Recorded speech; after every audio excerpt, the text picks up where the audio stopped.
si ndio? Leo nikae nimwombe dua Pacome Ivory Coast? No. Kwenye timu za vilabu swala la utaifa halipo.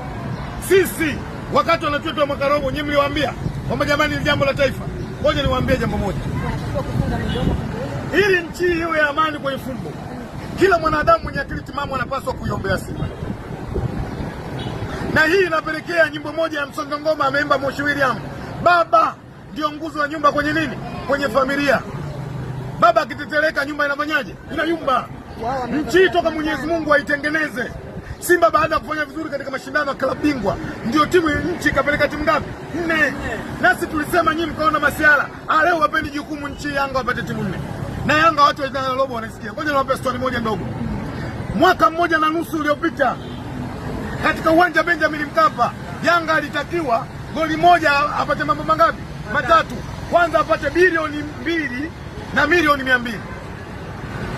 Lakini ya pili anakwenda kwa klabu ya 5 kwa ubora kwenye bara la Afrika. Ya 3 Yanga anakwenda robo. Alishinda goli moja Benjamin Mkapa mbele ya Msiaja. Mimi niseme tu kweli, Yanga kwa mipango aliyokuwa nayo wana miaka 10 mbele ya kwenda kucheza robo finali ya klabu ya bara la Afrika. Hawezi kuvuka. Yaani target yao lazima waweke miaka 10. Leo hii ni kunajisi mpira. Clatous Chama Chama akae nyumbani, Okello ende robo finali. Sikuna najisi mpira. Yaani leo Clatous Chama Chama akae kwenye kiti anakwenda kumwangalia Okello anacheza robo. Leo Morris Abraham akae kwenye kiti eti ende kumwangalia ndugu yangu mimi Maxi Zengeli anakwenda kucheza robo. Kuna muda lazima mpira tupe heshima yake. Lazima Simba tuwape heshima yao. Taifa hili limepata amani kwenye football kwa sababu yetu sisi.